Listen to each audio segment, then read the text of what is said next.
आपने लोगों को कहते सुना होगा कि बिरयानी भारत को मुगलों की देन है। होटलों के मेन्यू में भी बिरयानी मुगलई खाने की सूची में होती है। सामान्य रूप से लोग इसे सच भी मानते हैं, लेकिन ये बात भी वैसी ही है जैसी एनसीईआरटी की वामपंथी किताबों में लिखी ये बात कि मुगल बादशाह बहुत उदार और दयालु हुआ करते थे। ऐतिहासिक तथ्यों और दस्तावेजों के अनुसार बिरयानी पूरी तरह से भारतीय पकवान है और मुगलों से इसका कोई लेना देना नहीं है। बिरयानी को मुगलई बताना भारतीय इतिहास के साथ हुए उसी खिलवाड़ का हिस्सा है जिसके अंतर्गत बर्बर मुगल आक्रमणकारियों का महिमा मंडन करने के प्रयास होते हैं। रेगिस्तान में कहां से आया चावल? बिरयानी को मुगलों की देन बताने वाले मूर्ख ये भूल जाते हैं कि अरब के रेगिस्तान में चावल नहीं होता। बिरयानी के लिए जो विशेष चावल और मसाले प्रयोग होते हैं वे सभी हमेशा से भारत में ही पाए जाते रहे हैं। मुगल इतिहास में चावल का पहला वर्णन बाबरनामा में मिलता है, जब वो हिंदू कुश पार करके अखंड भारत के क्षेत्र में घुसा था। बाबर की सेनाएं भारतीय किसानों के धान की पैदावार लूट कर ले जाया करती थी। बाबरनामा में कई पकवानों का वर्णन है, लेकिन इनमें चावल से बनने वाला कोई पकवान नहीं। संस्कृत से जन्मा बिरयानी शब्द। अरबी, फारसी और तुर्की किसी भी भाषा में बिरयानी या उससे मिलता जुलता कोई शब्द नहीं है। वास्तव में बिरयानी संस्कृत से पैदा हुआ, जहां से ये फारसी भाषा में पहुंचा।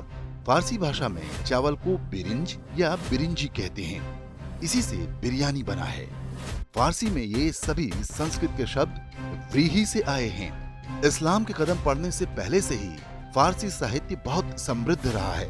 फारसी और संस्कृत के बीच ढेरों शब्दों का आदान प्रदान होता रहा है, लेकिन बिरयानी जैसा कोई शब्द पुरानी फारसी में भी नहीं पाया जाता।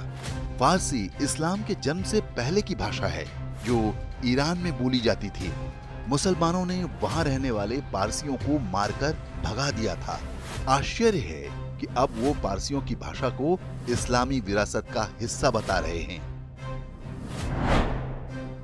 प्राचीन पाक कला में बिरयानी। प्राचीन भारत में बिरयानी को मांसौधन कहा गया है। इसमें मुर्गे या अन्य खाने योग्य पशुओं का मांस भी डाला जाता था। मांसौधन का वर्णन शतपथ ब्राह्मण और पाणिनि की पुस्तक अष्टाध्यायी में मिलता है। भारतीय खान पान की सबसे प्राचीन पुस्तक पाक दर्पण में मांसौधन को महाभारत काल से जोड़ा गया है।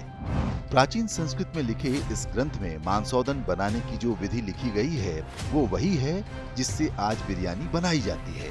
इसका लिंक YouTube पर आप इस वीडियो के डिस्क्रिप्शन में देख सकते हैं। बिरयानी को बनाना ही नहीं, जिस हांडी में ये बनती है उसे ढकने के लिए आटे की लोई के प्रयोग का भी वर्णन पाक दर्पण पुस्तक में दिया गया है।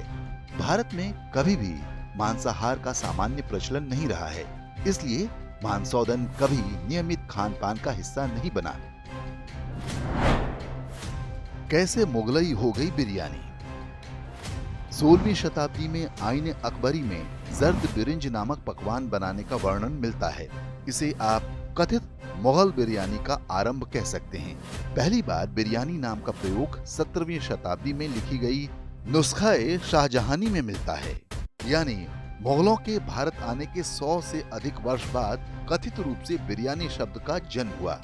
यानी जो पकवान भारतीय परंपरा का हिस्सा था उसे एक नया नाम मिल गया। चूंकि बिरयानी मांसाहारी थी, इसलिए अधिकांश भारतीयों ने इसकी चिंता भी नहीं की। बाद के समय में योजनाबद्ध रूप से बिरयानी को भारत को मुगलों की महान देन के रूप में प्रचारित किया जाने लगा, यहाँ तक कि अब ये इस्लामी अस्मिता और विरासत का हिस्सा बन चुकी है।